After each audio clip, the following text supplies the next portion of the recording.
non-otaku. There's like conflict between Dandadan and X Japan Yoshiki. He watched it and he laughed. He thought it was funny. Yeah. But at the same time, he tweeted or like went to social media. It's like, I didn't know about this. And then Dandadan was like, we are so sorry. Really?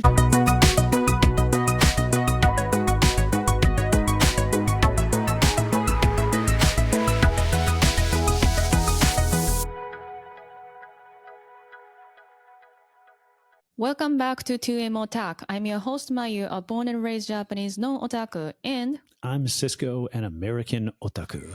in this podcast, we share our reviews of anime and manga through our distinct perspectives with commentary on Japanese culture, history, and the language. Cisco, I saved those Dandadan episodes so that I could binge watch. You did?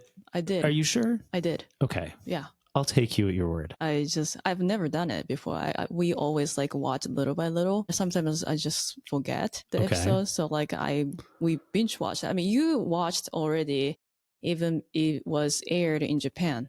Yeah, I saw it when it came out as a film with the first 3 episodes early in the summer. Right. And we have an episode about it, which I'm going to put in the description. You can check what Cisco thought about the first 3 episodes. We also talked about season 1 Dandadan. We explained about like jokes you may missed unless you were in Japan like 1990s. So that's an interesting episode. And we also have episode about Otonoke, which is the first theme song for Dandadan by Creepy Nuts. Yep. So check those episodes out if you're interested in. So today we are going to talk about Dandadan episode 1 to 8 of season 2. We also going to talk about opening and ending theme songs for season 2, Dandadan. Also animation differences from season 1 and season 2 and the characters. Plus today's word of the day.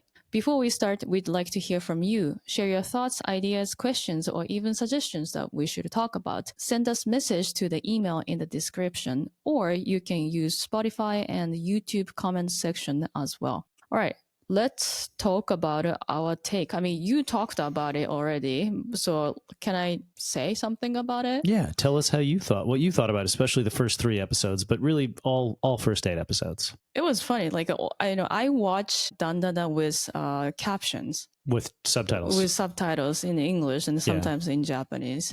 And all those like, the Kito families names are really funny to me. Why? Because like almost all of them, maybe half of them has like a kanji of curse. Okay. Yeah, like for example, like a Jugemu, Julia. Juju means curse. The Jew, yeah. Yeah, or I don't know how to read, maybe Juhiko or Nororiko or something. Okay.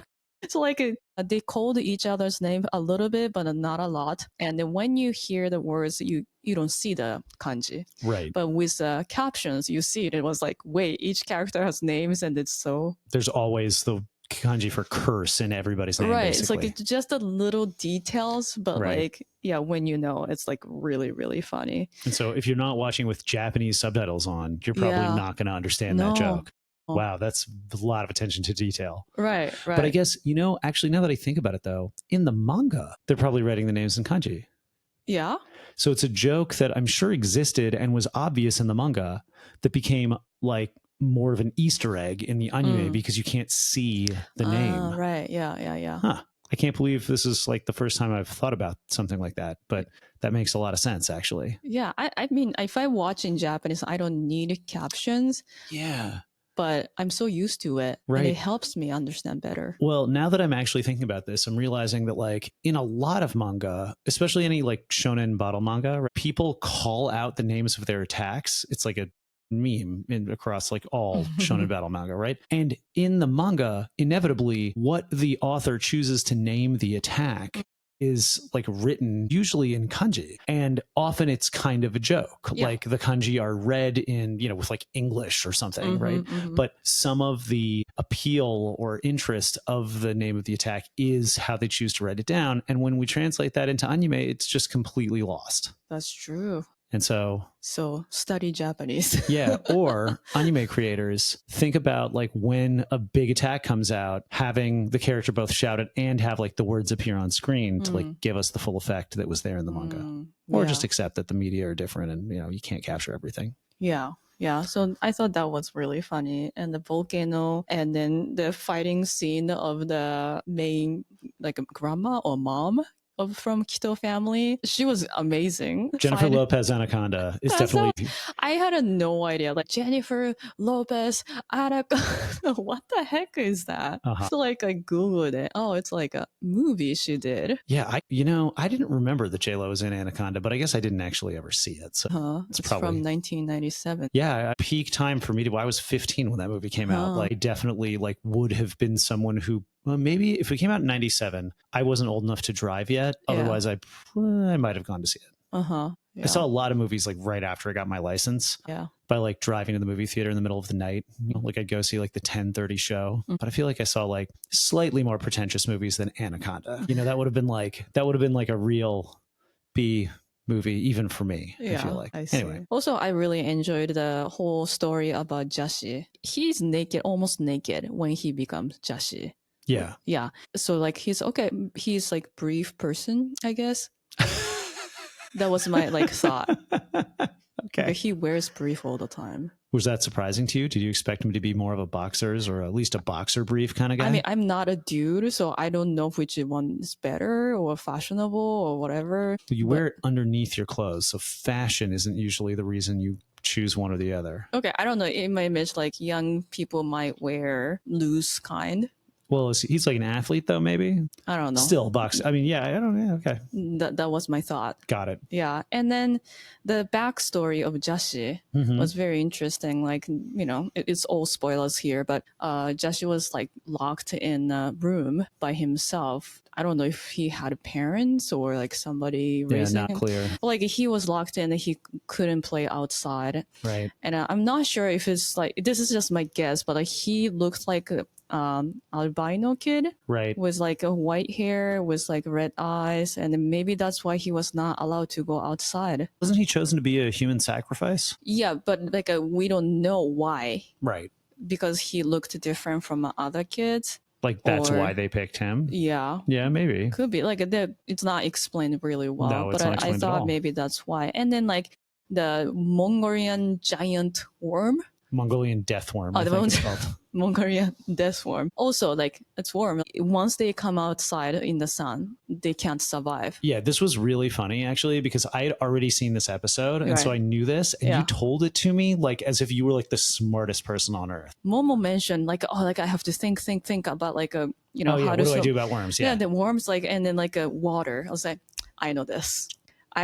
Why? Yeah. Yeah. And I felt smart. Yeah. Yeah, because I learned about worms while I was trying to do composting with worms. Okay. Yeah. And oh my God, it was a nightmare. Yeah, it was a literal nightmare. You woke up in the middle of the night, sure that the worms had all escaped from the compost and were like all over our house. I mean, we got worms delivered in a package. 80 worms. Yeah, it was 80, no more than that, I think. Like 200? I don't know. I don't want to even think about it. It was so many worms. And then like worms on the, came in the mail and it was too excited, I think. The worms were too excited. Too excited. So like nighttime, even though I put the worms in the soil, they kept coming out from the soil because they were, I think, super hyper. I feel like they don't have like these human emotions. Right. I don't know how to describe this. There's some other, like they were just stressed or something. Yes, exactly. So they kept backing. Like I was like, the solution was keep putting the light over the soil, and then they don't come out because they are scared of sun. Right, but it's kind of a risk to be like, I'm going to go to sleep now with the worm case open. And they came out still. Oh my God, it was a nightmare. Like I was worried about like, having worm all over the house. Yeah. Some got out. And then later, like I learned, like I try to moisturize the soil so that it composts. It was not the thing to do because worms get out again because they think they might drown in water. Right. Happens in nature too. When Momo is clicking, I was like, I know how solution is. You were very proud of how, but like, well, I don't know. What was funny for me about this moment was you told it to me as if like I had no idea. And I was like, I already saw this episode.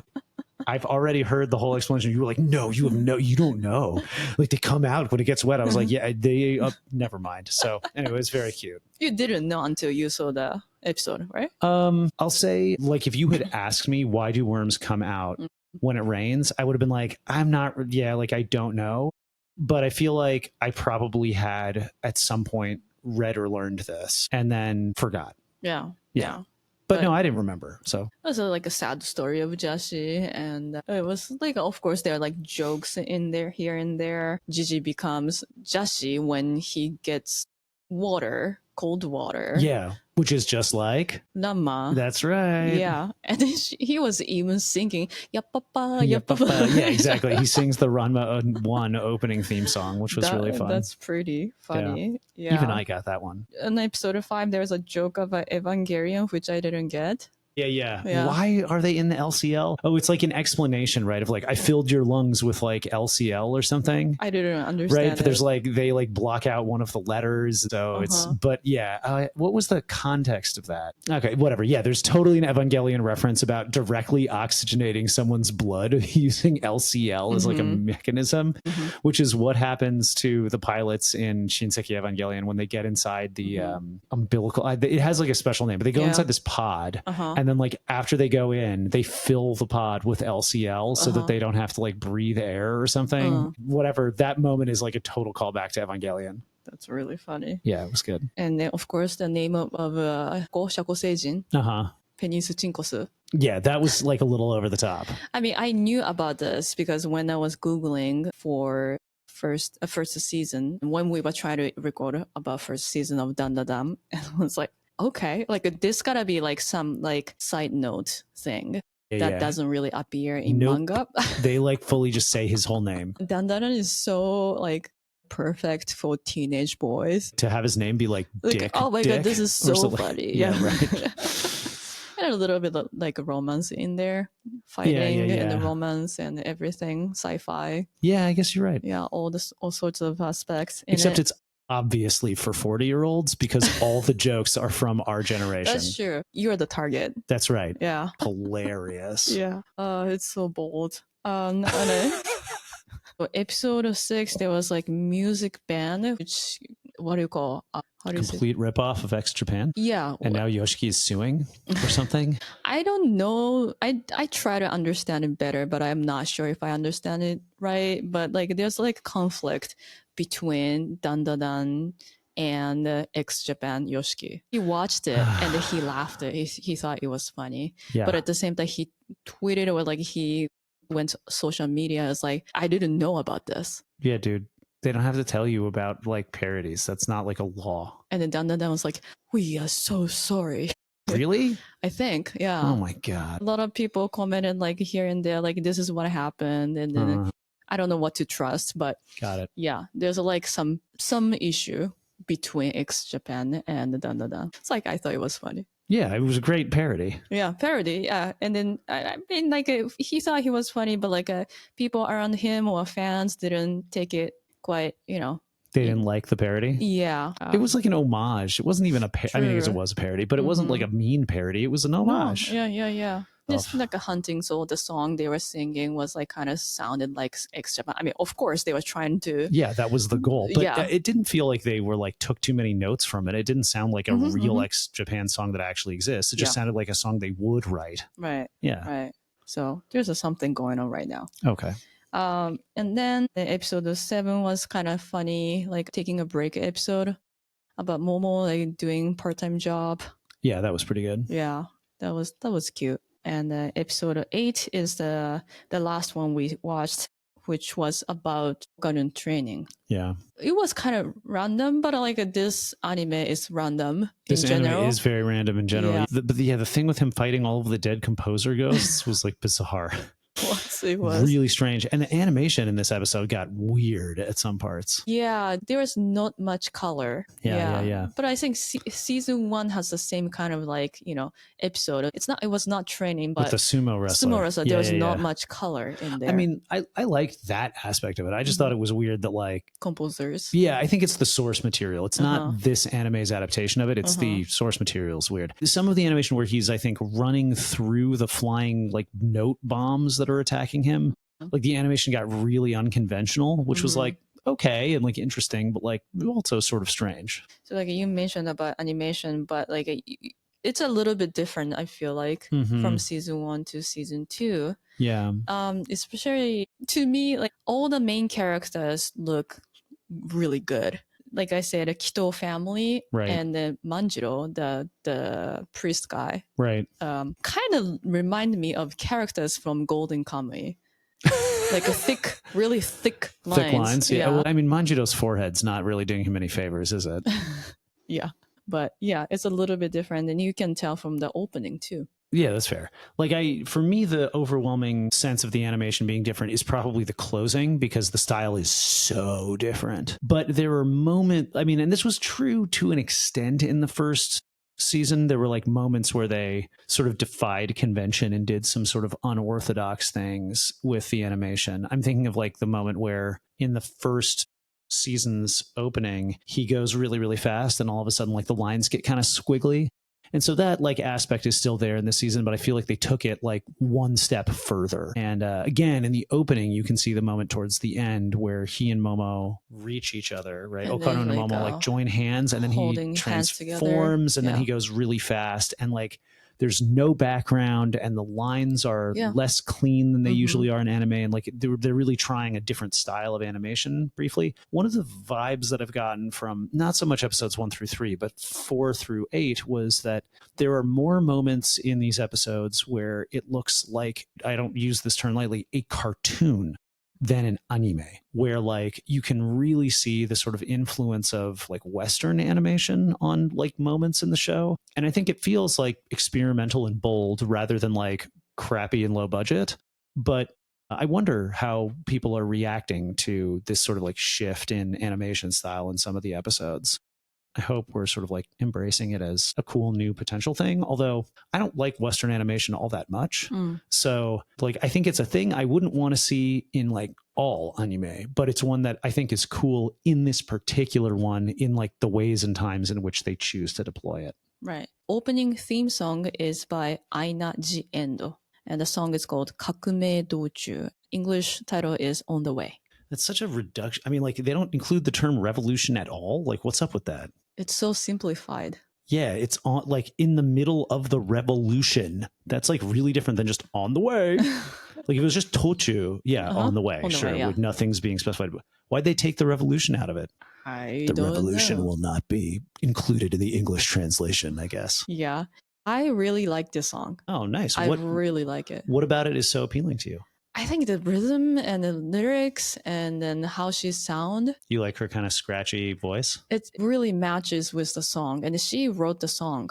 Oh, that's cool. Yeah. The first time we got to know her was from Moonrise. That's right. And then she's an artist, but she's not a pro voice actor, but like she is in it as a voice actor, which was interesting. Yeah, I liked it. Yeah. She sang the ending theme song, which was like slow, mellow song. Yeah. What do you pray for? What do you pay for? So like I have that image of her. Like I didn't know any of the other her songs, but Kakumei Douchuu sounds totally different. Yeah. And then like it really matches to Dandadan like theme and then like vibe and her voice and everything. I think it is a really good Dandadan theme song, actually, especially given like the immense pressure to like live up to Otonoke. I think this one did like a good job. Like she definitely got it. Otonoke was great, and then this one is great too. Cool. Yeah. And the ending theme song is called Doukashiteru by, I think it's WurtS. I'm just never going to get used to that name. WurtS. We talked about... Is it S or Z? S. S. Capital S. Yeah, we explained this. Like when he was trying to name himself artist name, he was too embarrassed to make up one, so he randomly typed. And It's like that's the word. most Gen Z like story I ever heard. A little bit unfortunate, but works, I guess. It's very you never forget. Yeah. Yeah. Okay, so like you can tell that I'm like not thrilled about this artist's name, Mhm. but I gotta say, the song's like a total earworm, and I got like kind of into it. It's short. It's so short. It's Such 2.5 short- minutes. Yeah. That's like a 1960s hit, like a radio jam. And a Kakumei Douchuu too. It's like a 3 minutes and a little. They're both pretty short songs. And the chorus, heavy chorus, like repeated chorus. For both of them? Yeah. Yeah, more for Doukashiteru, right? Well, Kakumei Douchuu is like, unaruze. Yeah. Yeah. Yeah. You were saying earlier that you think this maybe is like the influence of like TikTok or social media, like shorts, essentially. Yeah. That it's like shortening what we expect from songs too, to like be more social media. That's what I thought. Related. Yeah. I mean, it doesn't have to be long. If it had been an X Japan parody, it would have been 7.5 minutes, right? Oh my God. Well, yeah, growing up in Japan, when I was into music, was like elementary school, middle school. Oh, those songs were so long. The long intro, first of all, and the long song. Yeah, I guess maybe the next season they'll have like Meatloaf, right? Like I guess Meatloaf. Jim Steinman died, who's the guy who wrote a lot of Meatloaf's music. If you had left it to him, yeah, he also would have produced like a 7 or 8 minute long song. Anyway, Doukashiteru sounds good. Yeah, it's very, very catchy. And not only does it get stuck in your head, but it's like it's fun. It's like a fun song, and it's a great ending theme song. So, question is, what did you think about the animation, though? Are we talking about the opening or the closing here? Closing. Yeah. So again, I think like they're experimenting with like a new direction in the closing animation style. It feels almost like paper cutouts, right? It looks like, yeah. Like the animation, like at first it's like doing like a 360-degree pan, right? It goes all the way around the classroom or whatever. And it's static. There's no animation at all. It's just a pan shot. And it looks like, paper cutouts. Like the background is really interesting, and the things in the foreground look like they're stickers or something. Very 2D. Yeah. And then there's some brief animation of the main characters dancing, doing what really looks like a TikTok dance, right? Like something designed to be copied. Really, and like a Witch Watch does the same thing. Yeah. Just like the new Witch Watch opening. Yeah. And because it's done with these like paper cutout type things, it's not very fluid, right? It's like really kind of jerky, and the like visual style of the characters is like borderline like super deformed, right? Like they don't look quote unquote good. They look kind of like, they don't look sharp. Yeah, they look very fuzzy and soft and kind of silly. And I don't think I hate it, actually. Like, I think it's sort of interesting and neat, but it is a real departure from like a traditional closing. And I think the catchiness of the music is like pairs well with the sort of childlikeness of the animation. And I dig it, but I hope it's only like a one core thing. I don't want them to like keep doing it like this. It was like a cool idea and you did it. And like now, please don't do that again. That's how I feel. It was interesting. It was interesting. Yeah. I guess if the opening is supposed to be more of like the supernatural or like horror-ish or at least action-y side of Dandadan, the closing is like the silly, goofy, like funny joke side. And so you know what? I respect it that way. I think it's fine. Yeah. I think season 1 opening ending were really, really cool. Yeah. Yeah. Animation were cool too. Like, Tabo Babo was funny. And then. Yeah. The ending, the season 1 ending was like really, it was really entertaining. Right. And like very silly, right? And had a great song.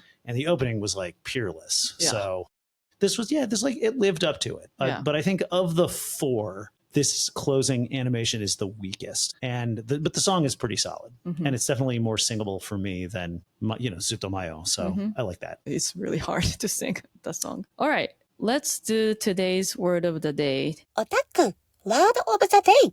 Okay, today's word of the day is hayashi or ohayashi. So ohayashi was in the episode of X Japan, like a mocking band. They're not mocking. No, they're not mocking. Homage band. They kept calling it ohayashi. Right. If you speak Japanese, and then you can kind of figure, okay, ohayashi is not forest. We have a word hayashi.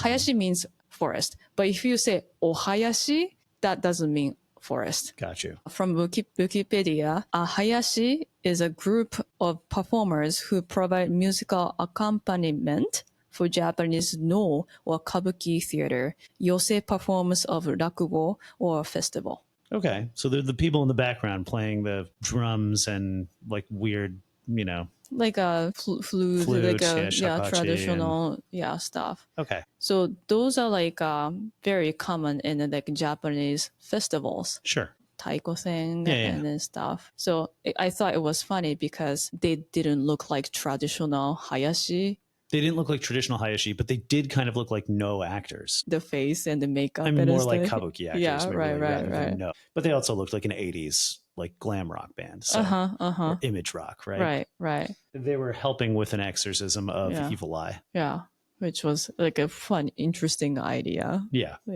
Do you have any questions? Well, do you actually hire Ohayashi to do exorcisms? Or that's not a thing they do? I don't know. Exorcism is a thing for shrine. Do you think some of the joke about X Japan is that it's an exorcism? Oh, maybe. Didn't think about it. Sorry, that was bad even by my standards. But could be. Yeah. And do the performers in the Ohayashi that appears in the show actually look like the members of X Japan? Like, is it a 1-to-1? I thought Yoshiki looked really similar like because of the drama, because of his neck supporter thing. Does Yoshiki wear that? Yeah, when he used to play the drums, like he often did a lot of headbanging. Yeah, and then he hurt, I think. And he hurt his neck, so then he had to wear a neck brace. Yeah, that's my image. Like his image of like playing the drum is that. It's like neck brace. Neck brace, so he's like half naked, top naked. Got it. Yeah. Wow. Yeah. I didn't know that about him. You headbanged so hard that you had to wear a neck brace? I think, yeah. That's like pretty, like, wow, you must have gone like really hard. By the way, he's a great pianist. Oh yeah, Yoshiki's like super talented and like so awesome. And he's like a super gourmet, right? He like you could pour him a wine and be like, I'm not showing you the label. Like, what wine is this? And he'd be really? like, I think know you're exactly thinking what this about is. Gakto. Or maybe Yoshiki too. Yoshiki too. Yeah, Yoshiki is also like that good. Oh, yeah. He's like practically a sommelier. Yeah. All right. So before we end, do you want to add anything else? Dandadan's still awesome. I like it. I kept expecting for like the new character to be introduced by now, and he's like not in it yet. And again, like bear in mind, I only started reading the manga from like chapter like 240 or something. And I actually don't even know what chapter they're on and when I started reading, but I started reading from like very, very late, like not that long ago. I am excited to see the anime catch up to where the manga is, and then I'll know the whole story. There will be a new character on this season. It really seems like it. Yeah, it seems like the guy with the glasses is going to show up. I mean, maybe he'll only show up in like the next season or something, but he is definitely a character who exists in the manga. And so I know they got Adam sooner or later. So I'm looking forward to seeing what he's like and where he comes from and his powers and everything else. Yeah, and who's his voice. So I feel like it's going to be Daru. Daru is already taken. Oh, damn. Yeah, he's like a Shako Seijin. What? Yeah, the same person. Which one's the Shako Seijin? Shako Seijin, Penis Chinkosu. That guy's Daru? Yes. What? Okay. Seki Tomokazu. Seki Tomokazu. He was in Daru? Evangelion. Oh, he was in everything. Oh, yeah. But like, wow. Okay. All right. He's amazing. Yeah, that guy's his voice is he could do anything. Right, exactly. Okay, well then now I don't know who the other guy's going to be. All right, cool. Yeah. Thank you so much for listening to this week's episode. If you liked this week's episode, please give us good reviews on Spotify and Apple Podcasts, or like and leave a comment on YouTube. We got a really good review recently, and somebody on YouTube really nice comment. So that keeps me going. Editing. I do all the talking for free, but no, it was lovely to get such a supportive comment. Yeah, so thank you so much. Make sure to subscribe and follow 2M OTTACK and 3M OTTACK. It'll keep us making more fun episodes. See you next time for more 2AM OTTACK.